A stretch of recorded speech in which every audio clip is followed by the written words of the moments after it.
Madame, Monsieur, bonjour et bienvenue dans cette édition dans l'actualité de ce lundi 14 octobre 2024. Transition de gouvernance Sénégal 2050 remplace le PSE sous l'appel à l'intégrité. Également dans l'actualité, le Premier ministre Ousmane Sonko lance la campagne de solidarité pour les militaires blessés. Au volet social, 25 migrants arrêtés, la lutte contre l'immigration irrégulière s'intensifie. C'est tout pour les titres et tout de suite le développement.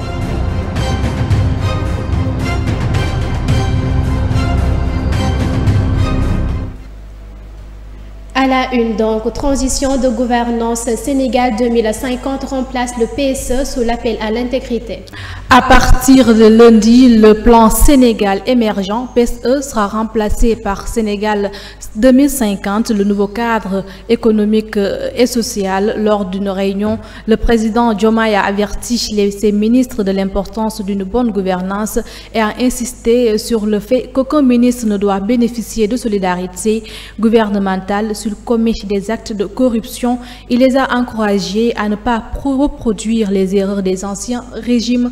Regardons le reportage. Constitue désormais le bréviaire des pouvoirs publics pour encadrer la conception de toute politique publique et de toute lettre de politique sectorielle. C'est dans une cohérence globale des missions, programmes, projets et actions de l'État et dans une convergence soutenue des objectifs que nous devons intégrer notre modèle innovant de développement endogène autour des axes stratégiques consensuels de transformation identifiés. À partir de maintenant, nous définissons un contrat d'engagement exigeant pour la transformation du Sénégal. Une mise en œuvre systématique doit dès lors suivre et pour convaincre les populations de la pertinence de ce référentiel, le gouvernement doit prêcher par l'exemple. Nous devons être irréprochables.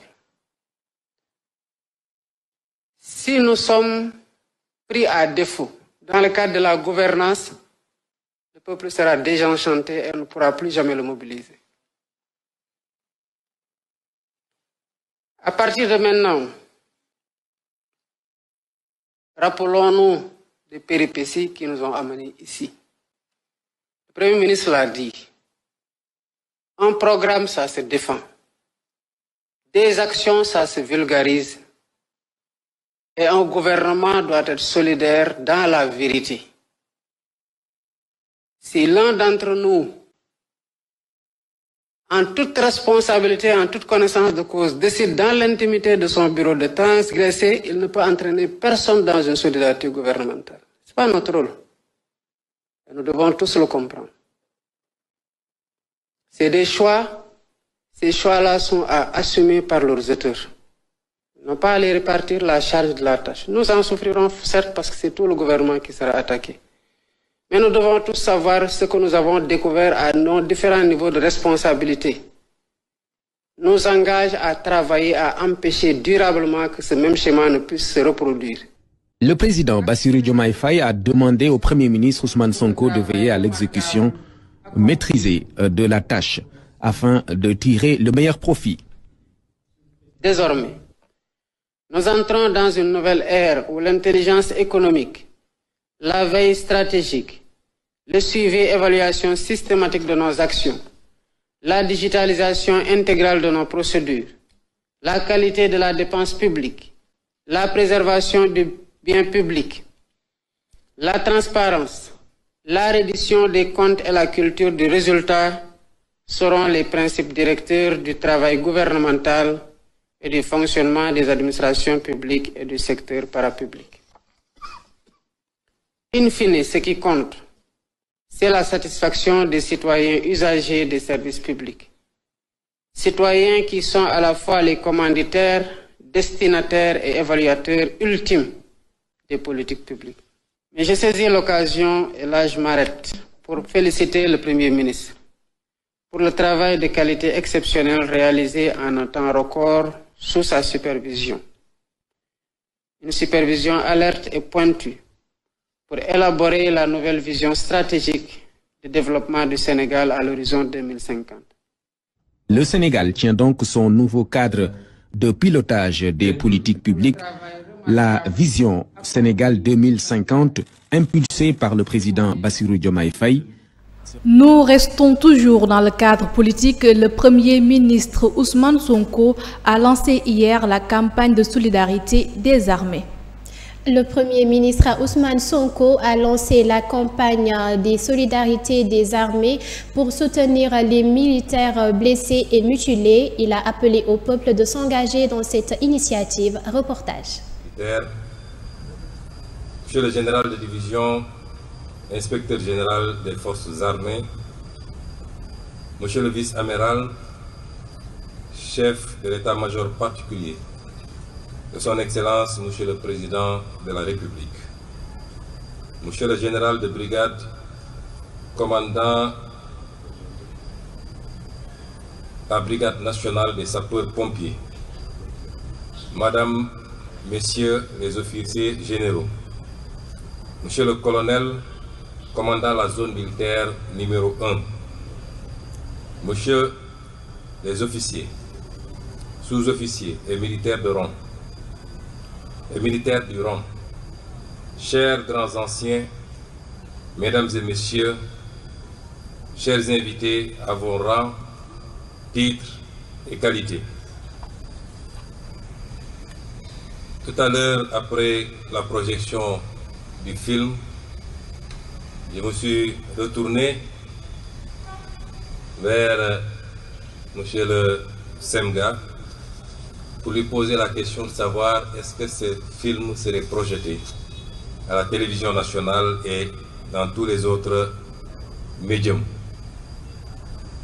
Il m'a rassuré en me disant que c'était la première et que ça ferait l'objet d'une large diffusion.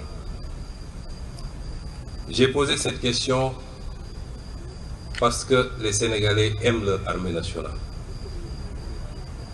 Ils l'aiment plus que toute autre institution, tout groupement et toute individualité. L'armée nationale est certainement l'un des ciments les plus forts de notre consensus national. C'est donc avec un plaisir et un grand sentiment de fierté que je me joins aujourd'hui à vous, Monsieur le ministre des Forces armées, accompagné des membres du gouvernement, pour présider cette cérémonie officielle de lancement de la campagne nationale de solidarité au profit des militaires blessés de guerre et des invalides. Je voudrais d'emblée saluer cette belle initiative du chef d'état-major général des armées qui a très vite rencontré l'onction de son Excellence, Monsieur le Président de la République, Bassirou Diomaye Diakhar Faye, chef suprême des armées.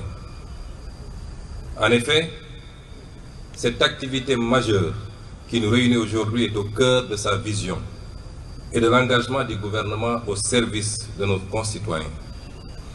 Cette initiative incarne les valeurs de patriotisme et de solidarité qui guident au quotidien nos actions et notre engagement citoyen.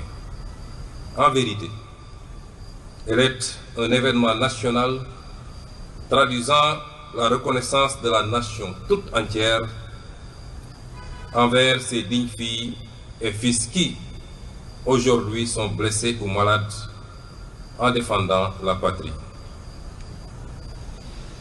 Lorsque M. le ministre des Forces armées m'a saisi pour me demander de présider cette journée, ma première réaction a été de tiquer un peu. Et ma réponse était de dire qu'à mon regard, cet événement est tellement important qu'il méritait d'être placé sous la présidence effective de son Excellence, Monsieur le Président de la République, chef suprême des armées. C'est vous dire donc que les blessés en opération et les militaires mutilés de guerre. Au volet social maintenant, 25 migrants arrêtés, la lutte contre l'immigration irrégulière s'intensifie.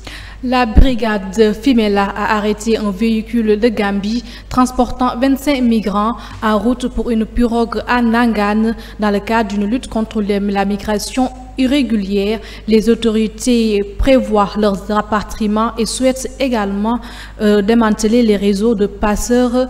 Par ailleurs, plusieurs coordonnateurs de jeunesse patriotique du Sénégal ont été nommés chargés de mission à la présidence.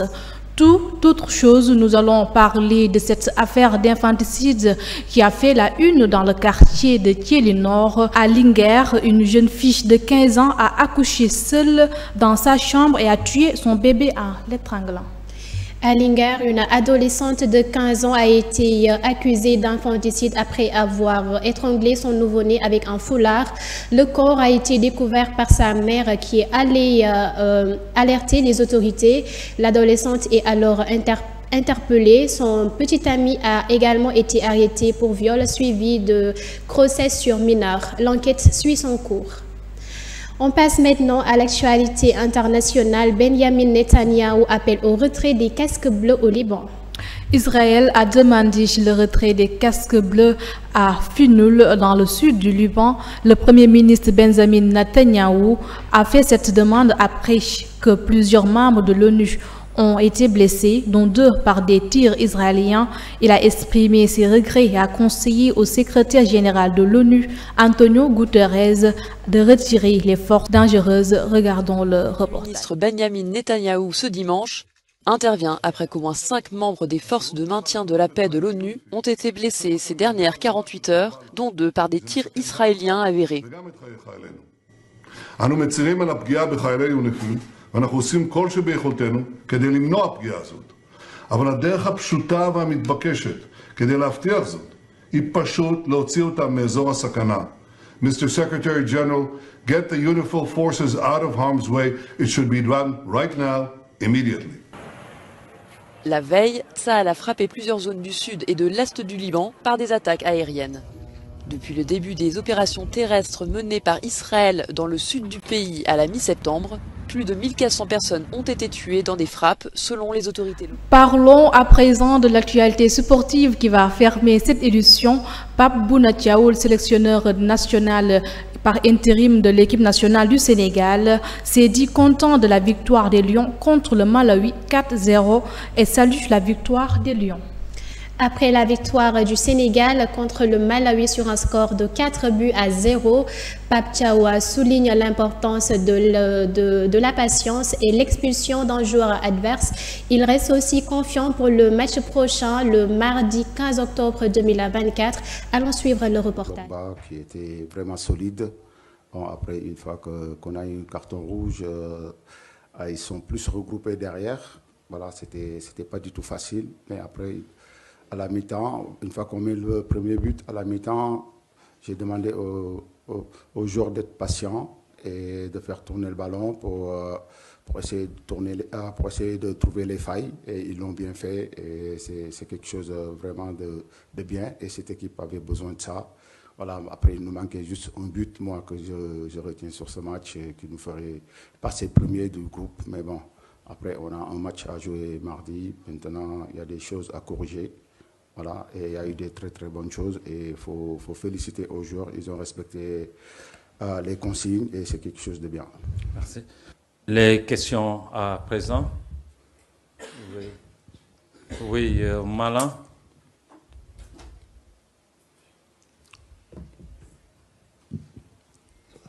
Malin Sané, des Sport TV.